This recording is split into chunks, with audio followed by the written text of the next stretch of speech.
So அவர்கள் வந்து இந்திய இராணுவத்தின் மீது துப்பாக்கிச்சூடு நடத்தும் போது இந்த தீவிரவாதிகளை மெதுவாக இந்தியாவுக்குள் ஊடுருவ செய்வது அவர்களின் வேலையாக இருக்கிறது.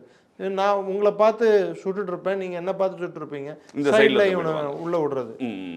இது வந்து இயல்பா நடக்கிற ஒரு விஷயம். இந்த அரசாங்கம் வந்து பண்ணிய ஒரு தவறா நான் நினைக்கிறது, 2019-20 வருடம் இதே ஆசிம் முனீர் ISIயின் டைரக்டர் ஜெனரலாக இருந்தபோது அப்போது ஒரு போர் நிறுத்த ஒப்பந்தம் முடிவானது இந்தியாவுக்கும் பாகிஸ்தான். அது எழுதப்படாத ஒப்பந்தம் தான். அதாவது இந்த எல்லை பகுதியில் வந்து சீஸ்ஃபயர், நம்ம வந்து பீரங்கி தாக்குதல்கள் ஒருத்தர் மீது ஒருத்தர் செய்ய மாட்டோம் என்று. அதனால பாகிஸ்தானுக்கு நடந்த ஒரு நன்மை என்னவென்றால், பாகிஸ்தானின் இராணுவத்தை அவர்களின் உள்நாட்டு பிரச்சனைக்கு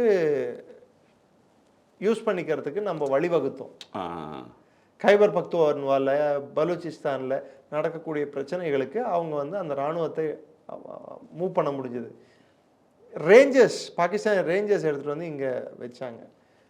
நம்ம அடிப்படையாக புரிந்து கொள்ள வேண்டியது, இன்டர்நேஷ்னல் பார்டர் முழுவதும் பாதுகாப்பில் இருப்பது BSF. ஆனால் POK அது கிட்ட இருக்கிற அந்த LOCயில் இருக்கக்கூடிய பாதுகாப்பு படைகள் யாருன்னா அந்த எல்லையை காப்பது இந்திய இராணுவம்.